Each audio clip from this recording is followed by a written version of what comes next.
આ દૂધીનો હલવો, દૂધીનો બાપાનો હલવો, પ્રસાદ, બાપાનો મહાપ્રસાદ. મહાપ્રસાદ. પછી માજુમ, આ માજુમ, આ માજુમ છે મહાપ્રસાદ. ડ્રાયફ્રૂટ માજુમ. હા, વાહ. અંદાજિત કેટલા માણસોનો મહાપ્રસાદ બનતો હશે? 7,000 માણસ. 7,000 માણસ. સર્વજ્ઞાતિ સમૂહ લગ્ન 14મો સમૂહ લગ્ન છે. આ ભાત, આ ભાત છે. હવે આપણે શાક વિભાગમાં જશું. હા, આ શાક છે. હા, આ બટેકાનું શાક છે. ઓહો, બટેકાનું શાક છે જો મિત્રો. અને આ બાજુ જો ગરમા ગરમ કોથમીર કલી બને છે.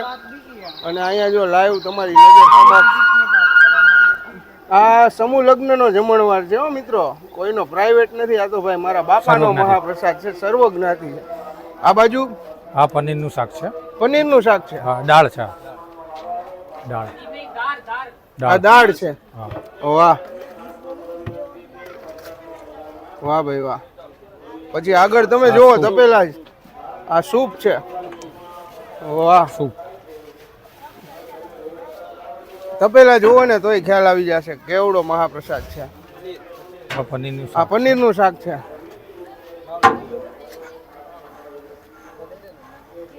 તપેલું જુઓ. થોડું બાપાનું લઈ લીધું ફોટો. અને આ ભાઈ બાપાની મઢુલીનો જો દર્શન અહીંયા બાપા બિરાજમાન છે રસોડામાં. અન્નપૂર્ણા માના સાથે આશીર્વાદ આપે છે ભાઈ ભાવિક ભક્તોને.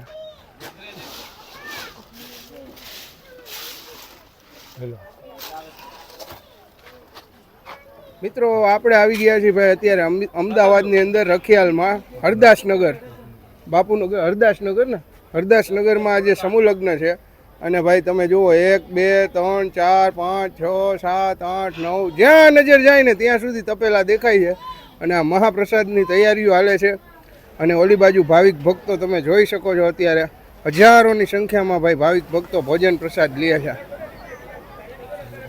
અને સર્વજ્ઞાતિ સમૂહ લગ્ન છે. કેટલી દીકરીઓનું? 21 દીકરીઓના સમૂહ લગ્નનું આયોજન છે. અને લગ્નના પ્રસાદમાં તમે જુઓ પનીરનું શાક છે, સૂપ છે, ઘણી અલગ અલગ વેરાયટી રાખી છે. જાન આવી હોય તો જાનને જરાય કાંઈ કચાશ ન થાય ને એવી વ્યવસ્થા કરવામાં આવી છે. અને એક નહીં 21 જાન આવી છે ભાઈ.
બાપા સીતારામ.